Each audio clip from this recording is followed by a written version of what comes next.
So I'll tell you, the things they want to talk about, the things I want to talk about are kind of crazy. It's stupid stuff in Jeff's head for 200, Alex. What are we talking about, Jeff? Dang. Yeah, what are we talking about? Hi, guys. It's Jeff Landon, ready for another episode right here. I'm going live with this one, and I'm learning my best at all of it. So I've had quite something to riff about for the next episode. We're going to talk about the Super Bowl and other things like music. And this morning, I got up and got an email at, say, 20 to 7. And needless to say, it got me all riled up, and we'll talk about that in a bit. Now, I also noticed everybody jumping on line, Facebook, all the good stuff, uh, like having too much fun figuring out about the Super Bowl performance last night. That's right. And I watched it. I had a fun time watching the whole thing. I was kind of into getting ready to jump on the bandwagon for it all. And so my biggest thing uh, that I enjoy is all of it. I'm a football fan first, okay?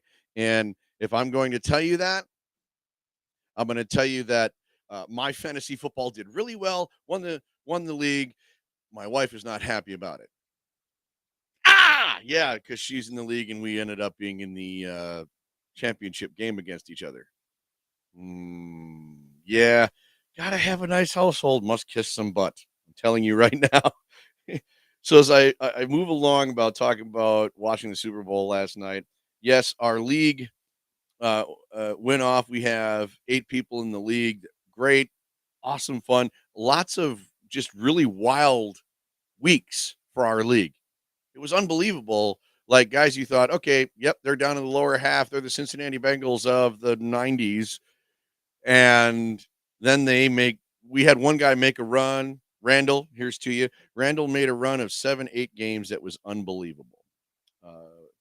And Randall, I hope you don't mind using your name, Mr. Van Lysel, out there.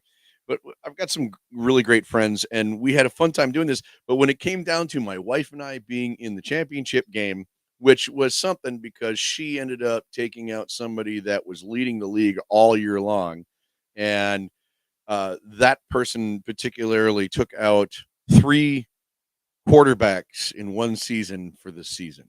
When I say that, uh, this particular person, Kaylee, had Lamar Jackson, she had Jimmy Garoppolo, and she had Kyler Murray, all in the weeks that they got injured. Garoppolo was her backup, and then Kyler Murray was actually her third on her roster when those two got hurt on the same week.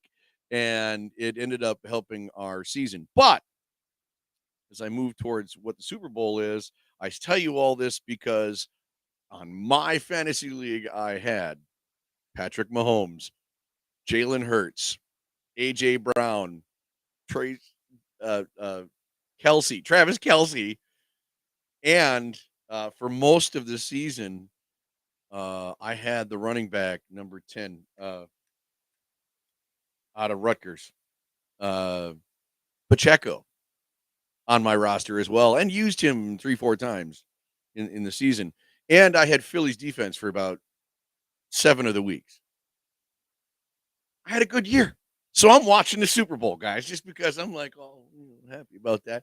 And that's fine. But as we're watching the Super Bowl, you're watching for the commercials. What I really liked, uh, bringing back the M&Ms finally to kind of break the political nature of what everything was. Um, Clam-filled chocolate bites was, yeah, that was a joke right off the bat, right? So I hope you guys got all that. I think it was a lot more just really nice watching the commercials. There wasn't an over amount of agenda to me. Now, I say that, and then you go out onto Facebook, and even my local friends in Wisconsin here and in the music industry just, wow, the Washington Post went out there and went nuts with it. And you're going, what are you doing? Like, they thought, what, Rihanna's performance was that way? What, you know, I'm happy that there was all women flying airplanes over the top. I think that's great. And that you pointed it out is really nice. I will say this. If you think every time we're going to point out, I'm walking a dangerous political line at this moment. If you think you're going to point out how historical that is that 4 women flew over the Super Bowl, please tell me how many guys defended Pearl Harbor before they do it. You can't. But if you were to say in a big feature that these people are ready to defend us now, why aren't we doing more like that? Because it would be giving away the idea to the enemy that we have this, this, and this. Right? That you have these things in place.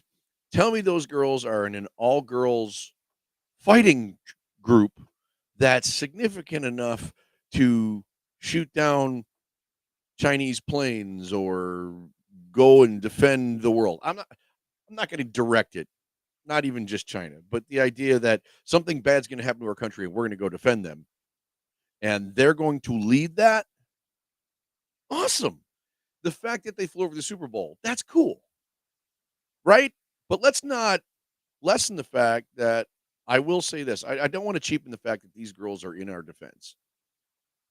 And that's amazing. So I'm not going to cheapen that fact that those girls fly an airplane, can fire missiles, I'm sure. This is all assumed. Can fire missiles and do the things they need to do to defend this country, which is amazing that they are ready and available. But tell me that that was their squadron and that all those girls were running that squadron. That's freaking impressive. I mean, we should be okay with the idea that girls fly. So this shouldn't be overly, we shouldn't be awestruck the fact that girls can fly because that's what we want now, right? We want all that opportunity should be there. But we were awestruck when a guy could do it for the first time. But it's been 100 some years now, the theory of flight, and women have flown. So it's not a big shock, I guess. It's wonderful. And so like I said, I don't want to cheapen the idea of this. But again, I think, it's kind of the Morgan Freeman on racism. And even some of the women, I would even think Danica Patrick would feel like this. Some of the women, them being applauded is awesome. I love that. But I don't want this to be a thing that every time something happens for a woman, that it should be applauded to the point that we think, yes, they saved us. Because their opportunities to save us are happening right now. But to applaud them for just flying over Super Bowl, I don't think they even want that. Like, we're proud to do it, but there's a hole in our lives. I think most of us feel like that, right? There's a whole bunch more that they have to do. I'll respect that. I will say that first. So maybe I'm backtracking. I don't know. I'm not backtracking. I just don't want it to be a thing where we have to point out there's 4 women up there and then somebody takes advantage of the situation that they think, well, if we shoot them down, we'll hurt their pride. I mean, that's basically what you're doing now. You're basically putting somebody out in the forefront that didn't need to be there. We don't tell people who the Navy SEALs are till they're done. Just a thought. But we're going to make like epic strides to tell you who these women are. And if they're out there flying, just like Chris Kyle, you're going to have people shooting after them because now they are the face of the military. And the first thing you think of in the military is to take out the leader and everybody else will decide to run. So if you make these girls the face of to be a leader, you've now put the bullet on them. That's just the way I feel. Maybe it's overthinking it. Maybe it's too much. But what are we talking about again? Oh, yeah, we're going into Rihanna. This is where I riff, guys. I think it's great that anybody can be in the military and do anything they can do. And that's awesome. So I appreciate and I applaud the flyover by the ladies. I just don't want you to be in the line of fire because of press. Right? That's what I'm talking about there. Now, as far as my wife, I'm really sorry. What you guys don't understand, I'm going to go back now. What are we talking about, Jeff? I'm going to go back now in our episode here and just let you know. So when we were in the championship game, It was week 16.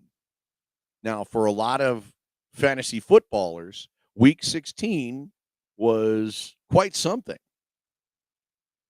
Damar Hamlin had a heart attack on the field. Now, you have to understand, in lieu of that game, my wife had Josh Allen and Stephon Diggs, and I had Joe Mixon. And it was coming down to, I was up by like 20, and we had major players in that game. And yeah, the first thing we thought about was Damar's health. It was Damar's health. And my wife, every time seeing Damar at the Super Bowl was huge for her and for me. I think for anybody, seeing Damar um, still get to enjoy life after that moment is amazing. So, that being said, my wife still is very pissed that she didn't get the opportunity to have the clean game. And my thought was to take the points from the championship game between this, or the game between, I think they played the Bills and the Bengals played again, or no, they were on their way to, right? So we thought about taking the next week and taking their point totals. And in the end, they said they weren't playing the game, which was fine. I think for humane rights, it was the right idea just to keep going. And really, in the end, it washed out properly. But um, it was quite something to think that the whole season got screwed up, and my wife would have won probably her first championship if she gets the honest shot at it, right? And she she loves that Damar is being featured, which I think is awesome in her heart, but she's still bitter about that championship game not being defined in the end because it was the last game of the whole thing, and she just right, and so it was such a hard thing to even talk about. We didn't even talk about it to the fantasy footballers in my league right away, and I just made a small statement after the end of it all, and it was quite a unique fantasy football season this year. That the drama was wow, and so that being said, most of my team was in the Super Bowl, and I thought that was awesome. Um, uh, I feel bad for my wife because she was starting to kick butt, and she really held on to the top 3, top 4 spots all year long. Was in second for quite a while and felt pretty good about the season. Uh, I I never know. I mean, I was pretty successful because I knew I had some pretty good picks and whatnot, but I had my first few weeks were like, hey, I got one of the strong teams, but I don't feel like I am. And then my team did score a lot, but I was getting everybody's best. My team ended up winning the scoring title for the season, but like you wouldn't have known it from my record in the first few weeks because my points against were almost as much. So I was getting everybody's best on top of it. And then that started happening to other players where they were getting everybody's best and they were pretty good through the whole season. I was like, nah. All of a sudden they weren't scoring and their season went another direction. But really, I think we only had one team that ended up kind of stuck lower, and it was my sister-in-law, Tabby. Sorry, but she she did, in her defense, go to Italy for like 3 weeks and was trying to run fantasy football from Europe. So I can't imagine that was easy. But there you go. There's another one. Like, amazing. You're in a fantasy football league. You're still playing it. You're still in it. You're still putting the best players you can put out there. But how is your research from Italy? Oh, I think she went to more than just Italy, but I think one of the main weeks she was in Italy. Like I don't know how you're getting all the information you need to do well at fantasy football. I mean, unless you're looking at your phone every 5 seconds just for fantasy football, you know. And I'm pretty sure she didn't want to do that. She was doing some fun killer stuff, right? So I want to go to the Super Bowl itself. We talked about some of the commercials as we started here. The Super Bowl was uh, quite the challenge. You had the Kelsey brothers. You had, just the idea that these were the two best teams in the end, scoring wise. And, honestly, I think KC's defense got not as much rep as Philly had. I mean, Philly was strong. I mean, if you looked at my fantasy football those first few weeks, I got rid of Philly just after a bye week that somebody picked up Philly again, but I had to in my lineup cases. And I ended up picking up Dallas and because Dallas was showing well. I had Dallas and Philly, and I ended up finally having to get rid of Philly for a player that I needed, and still had Dallas and one other team that was killing it, right? So I still felt pretty strongly about my fantasy football, but Philly's always had a pretty good defense all year long and well talked about too. And the more you started looking at KC's defense and you started going, oh, well, I mean, they got Carlos Dunlap, who doesn't get the rapport he probably should. I was surprised. I remember seeing some features about Carlos all year and not really going, oh, yeah, Carlos Dunlap. When you first hear Casey's defense, what name do you think of first? Fred Clark. Fred Clark, right? You hear about him, Chris Jones, right off the bat, Chris Jones. And Chris is, close to dominating like Luke Donald and or like Donald is from LA and the way he plays, right? And then Philly went in the Super Bowl and just Australian rules scrummed him across the line like 5 times, and you're going, unbelievable. Like, how crazy was that? Just wow.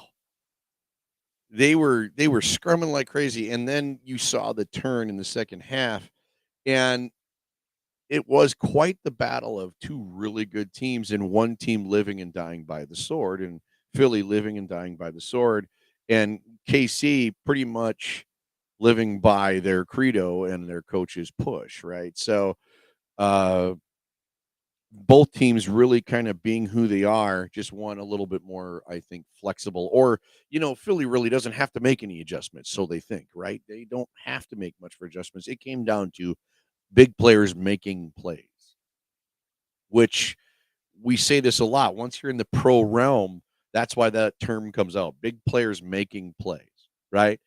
Uh, we can say that to a kid playing high school ball, and they have to experience it to understand what that means. But to make those plays happen comes down to all that preparation, all that stuff, and once they're pros, that's like second nature to figure out how to hold on to that, how to get into a realm in July and June and July, and then stay with that team aspect of what each individual can do, and you get it. Like I could delve into like all types of philosophies at this moment, but that's kind of the thing is it really did come down to players making plays in the end, and Mahomes gets it. I I was kind of disappointed for Hurts, not at Hurts for Jalen Hurts. I was actually kind of disappointed in that last throw. And if that had anything to do with the field itself and the condition of the field for whatever was happening with the slipping, man, I feel for Jalen Hurts because, technique wise, he was killing it a lot of the game. Um, let's go to this. The modern NFL, you've got Jalen Hurts, you've got Patrick Mahomes, you've got Tua Tagovailoa, you've got uh, Lamar Jackson. Let's go as far as the modern NFL, going back to Cam Newton in his Carolina days early.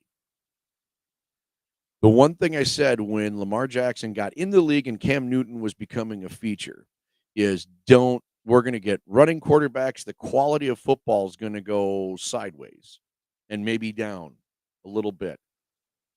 What I was happy to see is that same mentality, that quality of football did go sideways, but it was still impressive at the Super Bowl. I don't know if you get what I'm saying. Do you get what I'm saying? I'm going to give you a reference. We got used to, since the 80s and some of the 70s, quarterbacks who could sling the ball everywhere. We had Drew Brees by the end of it all, the pocket quarterbacks throwing 500 yards, Brady throwing 6, almost 600 yards in a game. And you're like, holy crap, right? So the quality of football went to the air. The quality of football went to guys like Eli Manning hitting Beckham for a one-handed catch. We still get those one-handed catches, which should give you respect for what the game is now when you get these one-handed catches when the opportunities are way less. They're not throwing 40, 50 times a game for some quarterbacks. They're only throwing 21 times a game, 27 times a game, and you still get these immaculate one-handed catches. So there's really something to be said for the quality and the depth of football. Um, Last night was a clinic on offensive lineman play and small man blocking. I'm telling you, watching McKinnon run across the middle and block a guy as a lead blocker for a touchdown. That was unbelievable because he hit the guy straight up like this. He didn't reach out and grab like we've gotten used to in the NFL. He didn't reach out and, stick his arm out. He didn't dive at a guy's legs, which I think is technically illegal in some blocks. He didn't, grab a guy's shoulder pads and hold him up or turn him around or do something or whiff. Right? He didn't throw his shoulder and completely whiff and, and the guy and the guy only because he delayed didn't make the tackle. He actually hit him square up as we were taught me in the 80s and 90s when we were taught to block. You put your arms out and you push a guy like this. And you make enough of contact that you can make a positive block for the yardage you need. And he stuck to it, did it, made the hit, moved the guy like he did. All he needed to do was enough. But he did probably enough and just that much more that even if that run play was 20 yards back, that guy's got a first down. He can make moves. He can get away from that guy because of the nice block by one of the littlest guys on the field. And that's, to me, football. That's the way football should be played. And I want to applaud that in the Super Bowl. That was, bam, that was awesome. As you can tell, I'm a football fan. Now, when we get into our next ones, we're 22 minutes in, guys. What a time. I'm having my coffee. I try to live up to the hype of that cup. Don't know if that's going to happen, but we try. So in my next session here, we are going to talk about other things. I think we've been droning on. I want to give you a chance to see a whole bunch of great stuff. I'm going to take a moment here. You see my promo. So I'll tell you, the things they want to talk about, the things I want to talk about are kind of crazy. It's stupid stuff in Jeff's head for 200, Alex. What are we talking about, Jeff? Dang. That's kind of my 10-second station identification so you know where you are, right? So now we get into the meat of what people complain about at Super Bowls that have nothing to do with football, right?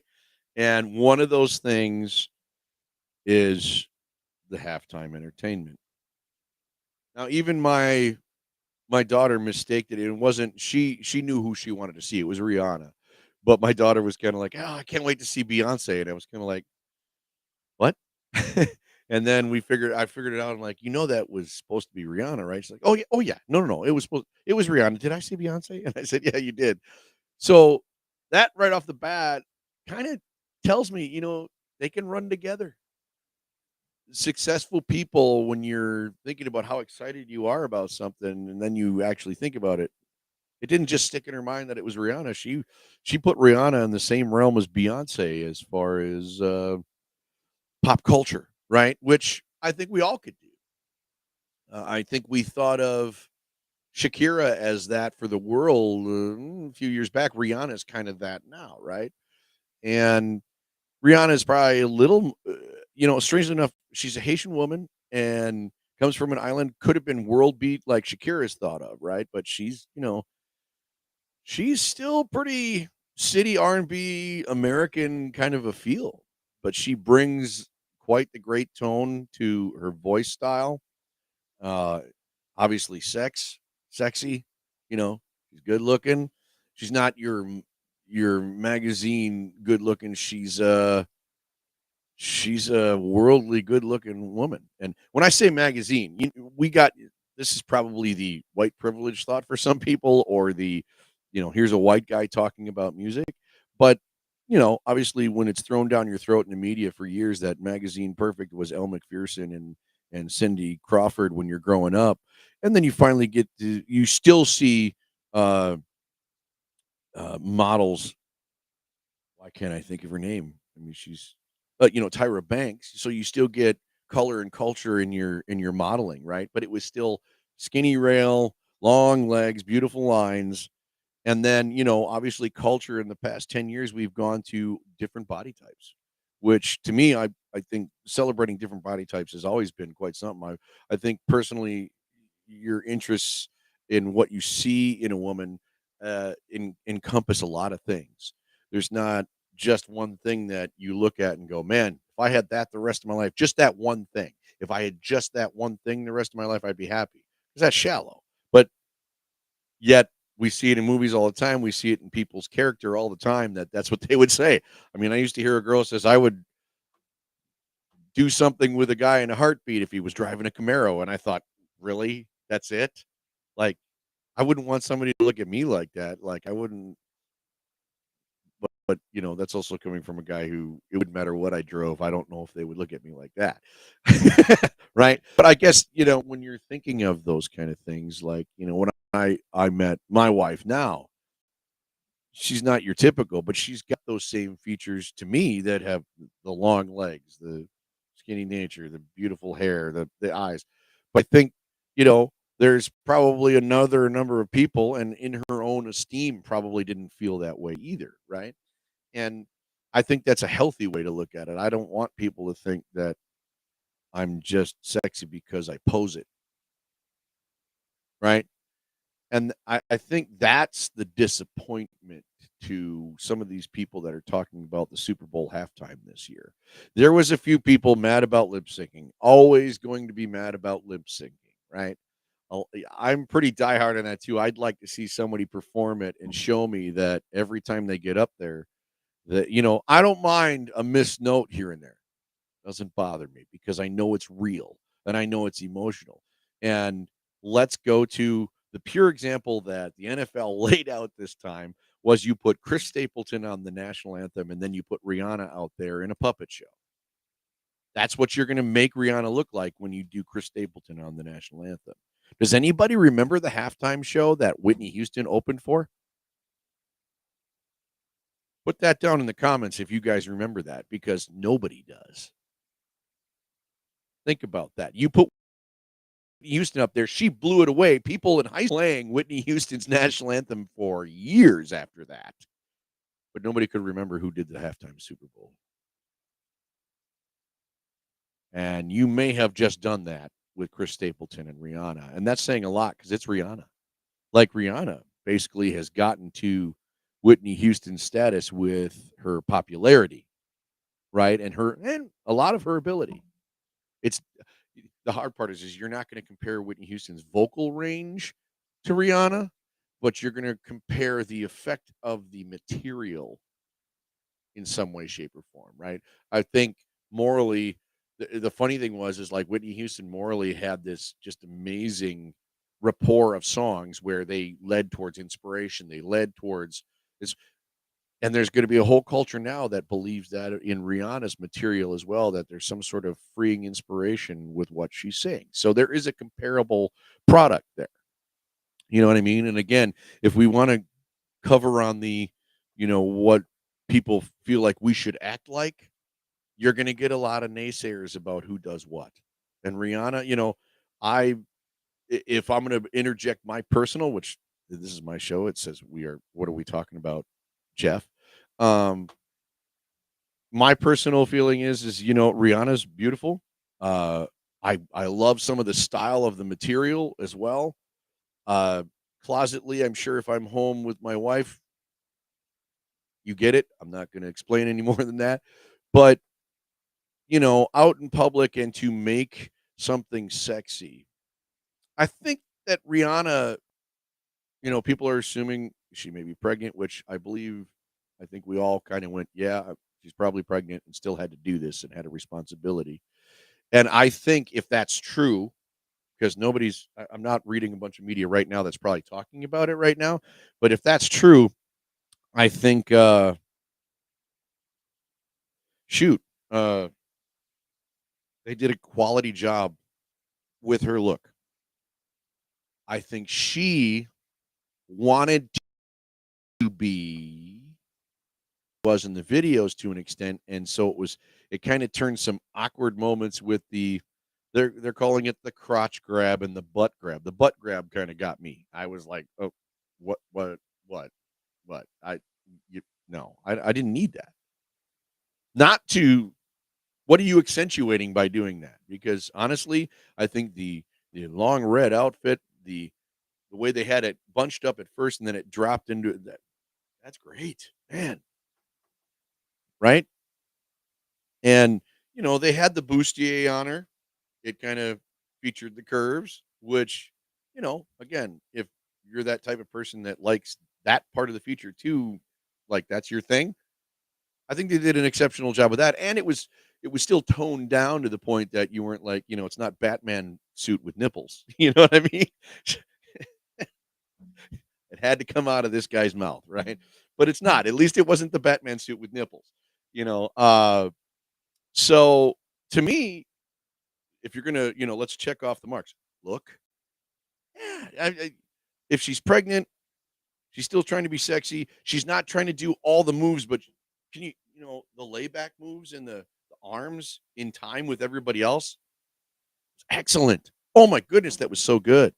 And so I felt good about the choreography. I wonder if she was on a track in a good sense. Like, I do feel like when you're doing all those dance moves, a lot of people get disappointed in the idea that, whoa, hey, I'm doing these dance moves. Oh yeah, and then um all of a sudden, they run out of air, they're not singing well, it starts tearing down on the performance. Or we've had, the former days of when this was new, Britney Spears, Mariah Carey, where once you run out of air, you're now just the dancer. Chris Brown was another one of those that he would do so many moves that he pretty much just stopped singing. And if they're not in a track that the singing goes away, the song kind of goes down, and now they're just running across the stage. They're not actually even in choreography. If Usher would switch whole sections of his show just to dance, which is part of their talent. I like that. Um, with Stetson and Lace the past few years, I've gotten to do something. I'm now a big dude. I was used to being a small guy years ago, and I think in my head I'm still that small guy when I try to do stuff. I'm not sure how truly comparable my moves are to that, but it felt good to maybe do that. Like with Stetson, I got the chance to do that, and I think where you get to dance, you're not stuck behind a guitar, and you want to show that those moves that you got right, like I'm doing right now. Sorry, but those moves that you um, do something to the song that brings the crowd forward, right? And so I understand, the type of artist, if you are leaning that way and you're going that way, which to me, Stetson and Lace, that's what we did when I was in there. That's that's what we felt like when we were doing it. I wanted to do some moves. I wanted to bring a national feel like what Rihanna's doing up there. And she didn't have to do much, right? What they did exceptionally with the production. First time you've ever seen people riding up and down on cable runs that are that thin, so it makes them look like they're flying in the air. I mean, it literally, from certain angles, with a drone being the camera person, looked like it was CGI. And what you started realizing is that's real, and that's real AF. Like, wow! Like, I was pretty impressed. The camera angles they got with the drones were excellent. Like, it made a memory for me at that point. So when it comes to where you got Ableton could almost make you forget the halftime show was. That's where the halftime show did make it up, where Rihanna likes to be a part of that culture, that view, and she got to be a part of something that I don't think a lot of people or get to see. That's like standing at the top of a mountain that a camera's just not going to get. They actually did a really good job giving you the view that would have been just exceptional. Just like you were first person in midair flying. That was cool to see the dancers, that many dancers, uh, in step and strong with the show. I mean, how much practice that must have taken. I give the whole show a lot of credit for that. I don't it's to the point where they put on a show. I mean, TV shows are produced, folks. This is pretty raw, but I'm producing stuff. I'm putting stuff to kind of make it look like something that you guys want to watch, right? And so that's kind of the idea is they did an appeasing job with the eyes. Now, to quote Rihanna's specific performance and turn it into an agenda is because you're mad at the agenda. And you can find easy spots to say that's agenda, that's agenda, that's agenda. I'm sure they're all in there somewhere. But what I do appreciate about what the halftime show did do is they did do some things you haven't seen before. They floated dancers, they floated the singer, and the singer didn't have to be strapped to a pole. She had a safety chain. So you're seeing advancements in creating quite the amazing view that the person on the top tier could see her straight up. That was cool. So, you know, Joe Blow in row RZ can see you now, you know? And so to me, that's what made the Super Bowl halftime really good this year, right? The whole overall. Yes, there were moments where you can pick on somebody's moral compass. But if you're doing that, then you've pretty much torn apart every song she did. So if we're going to talk about moral compass and you sat there watching it, doesn't matter. Now, on the other hand, what happened at the Grammys a week ago is tipped off the FCC, right? So the Grammys tipped off the FCC with Sam Smith and Kim Petras. And that's a hard line because again, you're trying to create something nobody's ever seen before. And the way to do that is to flaunt sexuality. But the funny thing is we've seen this. And we even put that person on display during the Grammys. Right? The Grammys thought, let's put Madonna up there and let her try to be as revealing or just say, listen, we're being as scathy as Madonna was back then. That's what this is supposed to represent. It's a hint to go, yep, we're comparing it to her. And so what you're about to see, they kind of warn you with that. So Madonna's down there. They do a little intro with Madonna.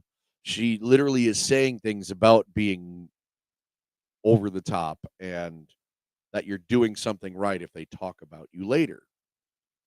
Well, yeah, that's how people spend money because they talk about you. That's why cooler talk at businesses have been there since the 1960s because people talk about you and they're willing to spend money on the idea of being talked about. But,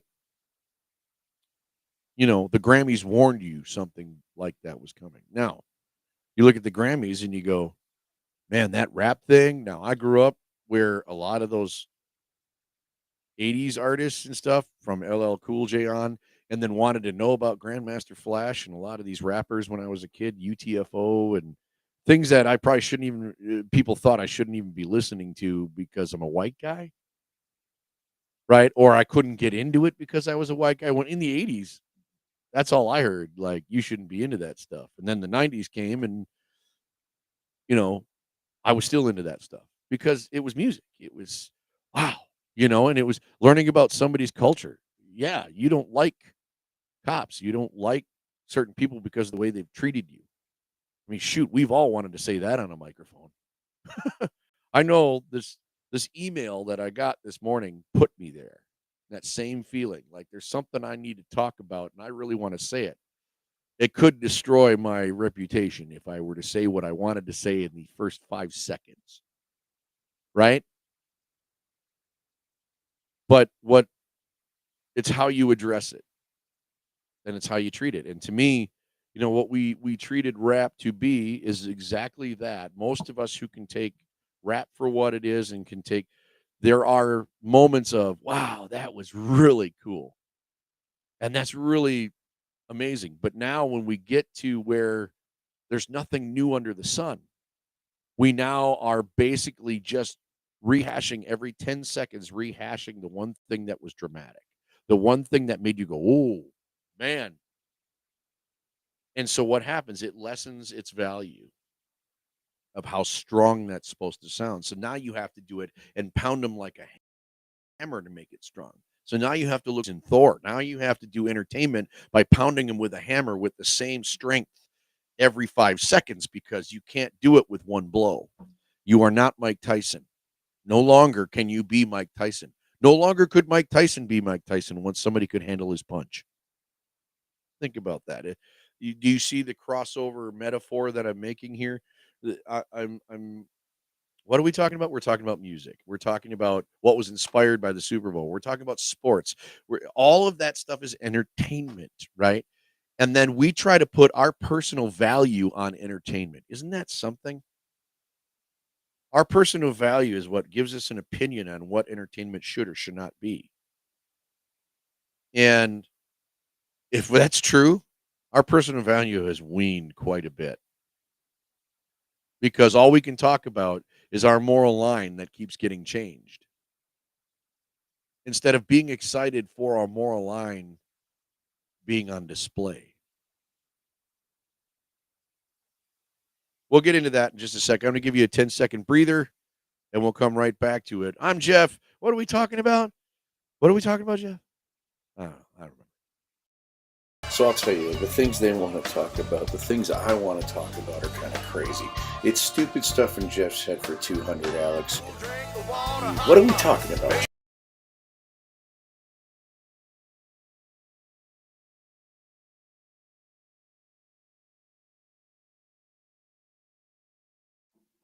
All right, our third set of 20 minutes here. So for those of you that caught the first few sessions between the first 20 minutes and the second 20 minutes, we've been talking about sports, uh, amazing things that happened this season for particularly the NFL. I haven't even gone into the other sports yet. We've been talking about music, and what the halftime show was, and what the Grammys, and I left you with the thought of uh, our morality as a level of what we're driving, and so now we're into the political nature of what talk can be. But to me, it's just me. I mean, if somebody believes the same thing I do, I'm hopeful that I'm leading a change of happiness, and reality sometimes hits you without happiness. It's not just all sunshine and rainbows. We literally have to explain it in commercials. We have to use commercials to explain deep subjects because it's important. And then we go to entertainment to help us escape the depth of how strong that can make us feel, right? When we go to entertainment in general, sports, music, TV, acting, um, fishing, uh, which is a sport. Sorry, but you get it. And I think society's done that a long time, right? I mean, we all talk about the gladiators, and we all talk about the morality of the gladiators too, right? But then again, we want to see it in a movie, and we want to see Gerard Butler look like, yeah, right? But then we point out when we see his underwear in the shot and realize they didn't have underwear back then. Just, is it a morality thing? Is it a reality thing? Right? So just there, we just kind of went on the complete tangent and jumped off the ship for a moment, but you get it, right? I mean, uh, we have a constant struggle for our morality to sit out front. And yet it's like watching a roller coaster. And all we can do is ride the roller coaster until we get sick, you know? And I what we start looking for with the level head is our moral compass. The people who don't get the people who are amazing at dramatics, but yet when you talk to them, they are the most level-headed person you ever thought of. Well, I'll give you number one example. If you can give me the top three, I'll give you the number one. And the number one example is Morgan Freeman. He can sit back, talk to you like this, and you could listen to him for hours because he just has that depth of a voice. Like, he doesn't have to be over dramatic to be dramatic. It's amazing. Like, you feel like what he's going to say out of his mouth is going to be strong and proper, and then on purpose, and he'll play along with it. They'll ask him to read something that's completely ridiculous. But when you hear it, you're like, yeah, man, like that. And it's funny because that's how good his voice is when it makes you feel morally centered, right? The beauty of what Morgan Freeman has done, though, is in his career has shown his level of morality to be strong in many cases. And, he questions things, but the things that in his career are not defined by what we would consider negative all the time. Now, I'll give you another odd moral compass line, right? Like, okay, so if I give you this actor's name, how do you feel? If you were to put a moral compass and character on the guy, you might even say, really, in all honesty, he's pretty kick ass. Excuse the language, but you'd say he's pretty kick butt, right? Well, think about it. Samuel L. Jackson. Would you not want to hang out with that guy for like 4 hours and just listen to him talk? Like, he is awesome. But again, moral compass wise, he says MF a lot, and it's part of his character.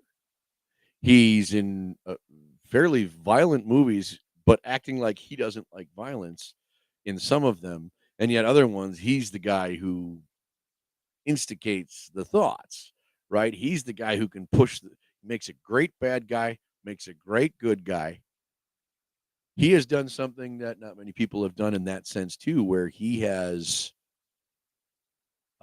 created characters that even in their moral compass might be really considered to be low if they were real, right?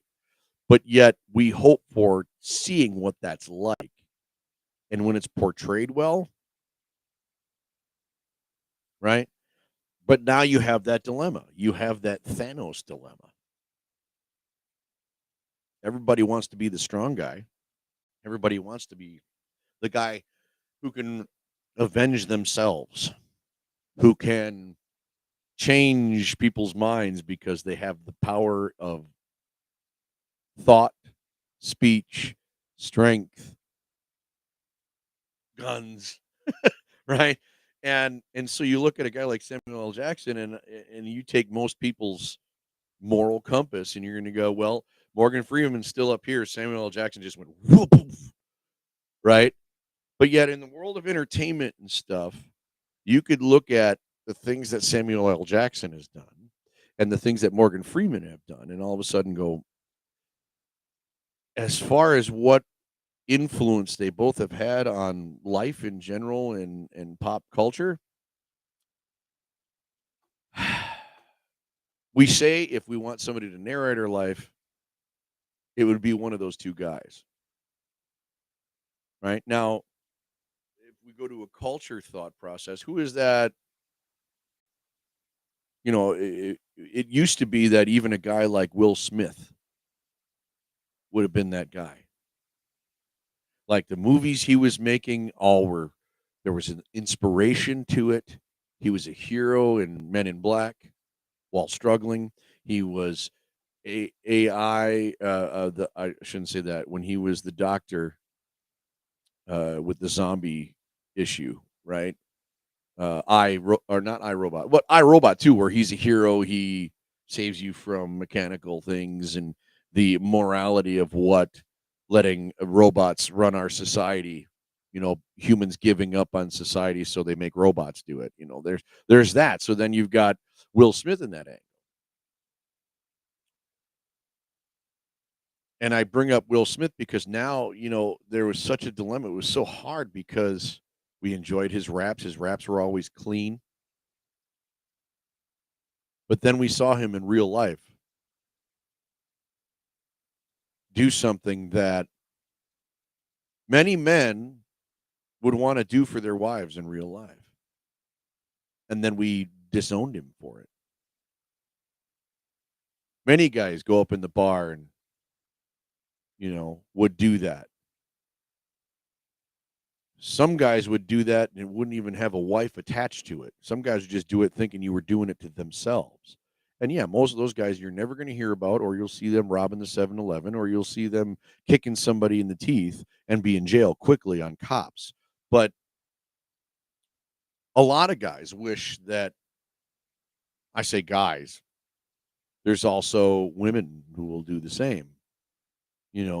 I've experienced a lesbian relationship where the wife of someone I was working directly with was very adamant about protecting their significant other and making threats.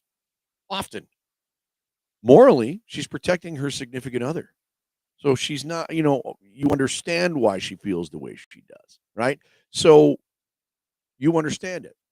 So you don't want to feel negative towards that person. You think that person is being loyal to their significant other, and that's a wonderful trait.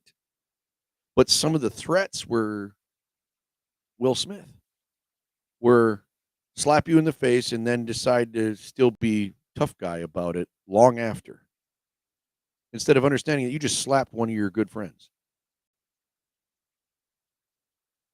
That one, that morality hits me hard.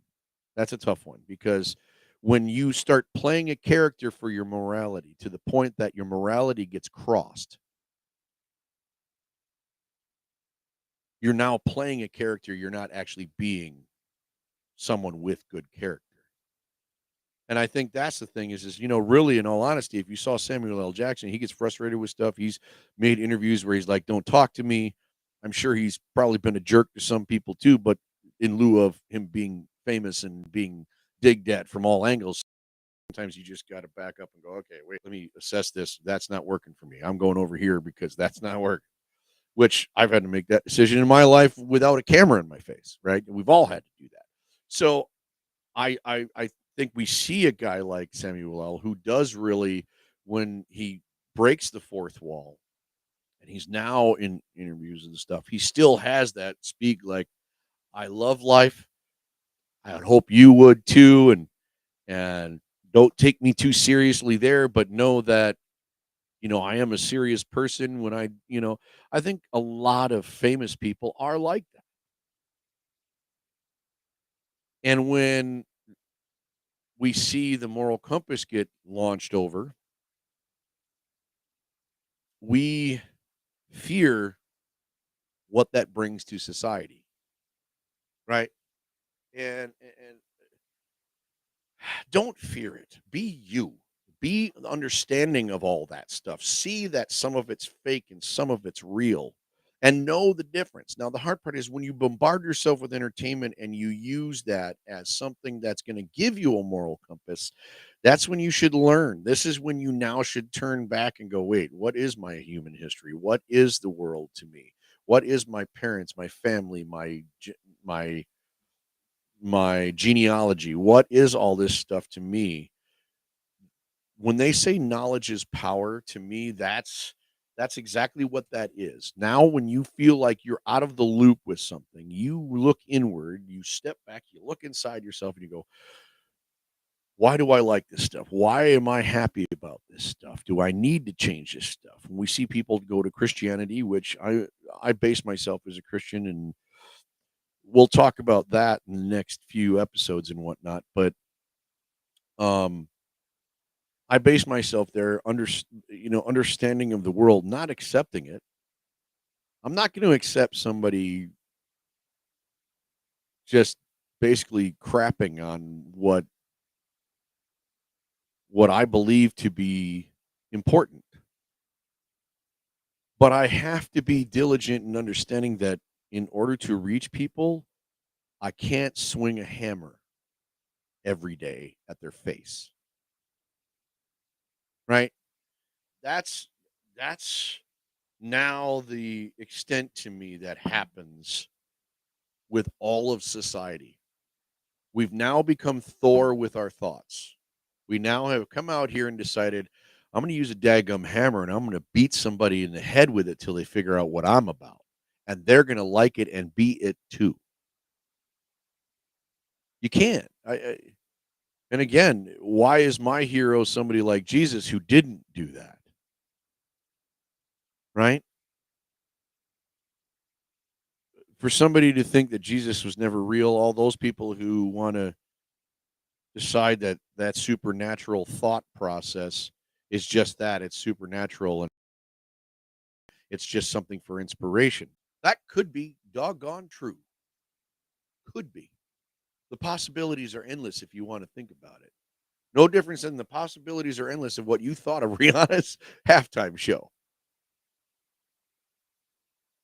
But where I'm wrong and where I may be right have no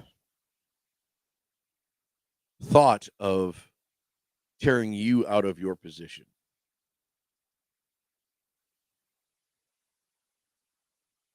Me being a Christian, I say our thought process is the idea that it is your choice to choose Jesus. It's your choice to choose. And when you choose, then you walk. Now, at the same time, we also know that when we've tried to walk and failed, that our goal is to keep trying to walk. Not if we failed, in order to defeat failure, must I walk a different path and beat it into a pulp? Must I say, well, that didn't work, so I'm going to do this and I'm going to hammer it and make sure it works by telling everybody else they have to do it too? No. Because of your failures in life, you can't, to me, guys, what are we talking about again, Jeff? We were talking about music and entertainment. This is what the beauty of my show is. It can go anywhere, and that's okay, right? So I digress. I'm going to tell you more about that if you really want to hear it. What are we talking about, Jeff? We're on our third 20 minutes, and I'm feeling a long one today. I might just make another episode and roll right into it, right? I'm just giving you a hint when I put it up there. So I think we're going to go on to episode 3 here, and I'm just going to keep going, and hopefully you guys can roll with me. I'm making material, hopefully, that you guys want to hear, and I'm excited and passionate about it. As you can see, my drama does not come from a bunch of just computer graphics, but I'm as raw as I can be right now. So thanks for listening. I really appreciate that. And if you like it, like and subscribe. If you're on YouTube, if you're out there on Facebook, I'm going to find a few more formats that we can do this on. There's requirements, and I'm young at it. Something I'm young at. Yay. Stick around for our next episode coming up. We'll talk to you soon. Thanks, guys. Yeah.